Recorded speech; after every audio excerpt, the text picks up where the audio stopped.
예, 안녕하십니까. 전주상업정보고등학교 수석교사 박경훈입니다. 예, 우리가 지난 차시에는 입출식 예금의 뜻과 종류를 살펴봤습니다. 말씀드린 대로 이번 차시에서는 그 입출식 예금을 개설하는데 은행원이나 아니면 고객도 알고 있어야 되는 몇 가지 사항에 대해서 좀 살펴보도록 하겠습니다. 입출식 예금 개설의 요소라고 제목을 정했습니다. 우리가 은행에 가서 계좌를 만들면 거기에 무언가를 찍죠. 이게 내 거라는 걸 도장을 찍습니다. 아니면 요새는 좀 서구화돼서 이제 서명도 많이 쓰죠. 그래서 은행에서 계좌를 개설해서 거래를 하기 위해서는 나의 도장이나 서명을 등록을 해야 됩니다. 그래서 이 인감과 서명을 신고한다고 얘기를 하는데요. 이 인감 서명의 신고는 몇 가지 질문을 통해서 한번 정리를 해보도록 하겠습니다. 첫 번째 질문인데요. 우리가 찍는 통장이나 신청서에 찍는 도장과 예금주의 이름이 과연 일치해야 되냐 하는 겁니다. 여러분들은 어떻게 생각하세요? 제 이름이 박경훈인데요. 그럼 도장도 박경훈, 박경훈 이렇게 내 이름과 똑같이 파져 있어야 하냐 그런 얘기입니다. 꼭 그렇지는 않습니다. 예를 들어서 제가 이제 은행원 생활을 할 때 제가 업무 중에 썼던 도장을 보면 제 이름 박경훈이 다 써 있진 않고 경훈 이렇게 두 글자만 써 있습니다. 이걸로 통장을 개설하는데 아무 문제가 없었어요. 그래서 꼭 도장이 예금주의 이름을 그대로 일치하게 반영해야 하는 것은 아닙니다. 두 번째 질문을 한번 볼까요? 한 사람이 여러 개의 도장을 두 개, 세 개 이상을 찍어서 난 여러 개 사용할 거야 하는 방법으로 통장을 개설할 수 있냐 하는 겁니다. 어떨까요? 보통 우리가 통장을 개설할 때 도장을 여러 개 쓰지는 않습니다. 그런데 법적으로는 충분히 가능은 합니다. 단 이제 실무적으로 도장이 여러 개가 되면 나중에 좀 사고가 생길 수도 있고 은행원과 고객 간의 분쟁의 소지가 생깁니다. 그래서 은행원들이 보통 하나만 쓰시도록 이렇게 안내를 하죠. 그래서 우리가 보통 거의 하나를 사용을 합니다. 자, 세 번째는 서명 거래를 하는데 서명 거래를 할 수 없는 경우가 있습니다. 어떤 경우에 서명 거래를 할 수 없을까요? 서명, 즉 사인이라는 거는 내가 직접 가서 그 자리에서 내 손으로 하는 겁니다. 그러다 보니까 대리인이 갈 때, 다른 사람이 갈 때는 서명 거래를 할 수가 없습니다. 당연히 그러겠죠. 만약 그 사람이 한다면 그것 위조가 되는 거니까요. 또 내 혼자 개인이 개설하는 계좌가 아니라 좀 단체로 여러 사람이 공적으로 개설할 때, 예를 들면 앞에 봤던 입출식 예금 중에 당좌예금이라든지 기업 자유예금이라든지 이런 것들은 서명으로 거래를 할 수가 없습니다. 또 여러 명이 공동 명의로 개설한 예금 이런 것들은 서명 거래를 할 수 없습니다. 이런 경우는 이제 도장을 써야겠죠. 네 번째는 그럼 도장과 서명을 동시에 사용할 수 있냐 하는 겁니다. 어떨까요? 여러분들이 사용하는 그 통장 양식을 한번 떠올려 보면 쉬울 것 같습니다. 이쪽 위쪽 상단에 보면 이렇게 네모칸에 돼가지고 도장이나 서명을 할 수 있게 되어 있는데요. 칸이 두 개가 되어 있습니다.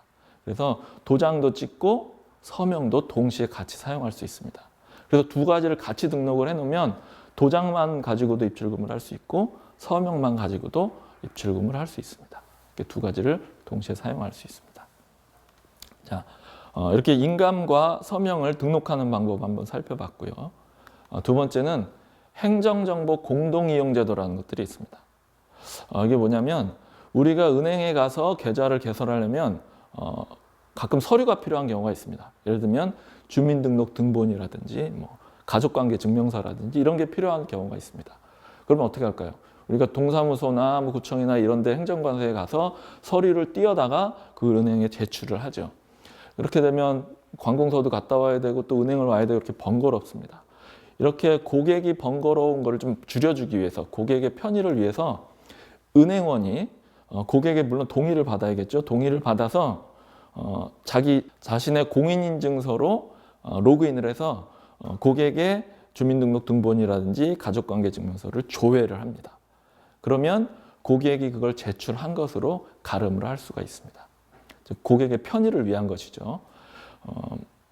고객한테는 편안한 제도입니다. 그런데 한 가지 주의해야 될 것은 은행원이 그 개인의 정보를 열람하거나 이런 권한이 주어지기 때문에 꼭 계좌를 개설하는 그 목적 이외에는 사용할 수 없도록 철저히 은행 내부적으로 좀 관리가 이루어져야겠죠.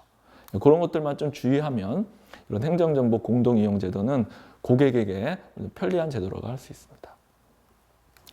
예, 다음 세 번째는 약관에 대한 건데요. 약관이 뭔지 먼저 좀 알고 넘어가야 됩니다. 계약서입니다. 계약서. 우리가 은행에 가서 통장을 만들고 계좌를 개설하는 것은 은행과 우리 고객 간의 계약 관계라고 볼 수 있는데요. 근데 왜 계약서라고 안 부르고 약관이라고 부르냐? 그럼 앞에 핵심 내용이 있습니다. 은행이 미리 작성해 놨다는 겁니다. 그래서 우리가 은행에 가서 그 자리에서 계약서를 쓰기에 너무 바쁘고 또 내용이 복잡하고 하니까 은행이 미리 계약서를 작성을 해 놓습니다. 그래서 이렇게 미리 작성해 놓은 계약서를 약관이라고 부릅니다. 그러면 은행이 미리 작성해 놓은 약관에 우리가 이렇게 서명을 하거나 도장을 찍음으로써 이제 계약이 성립되는데요.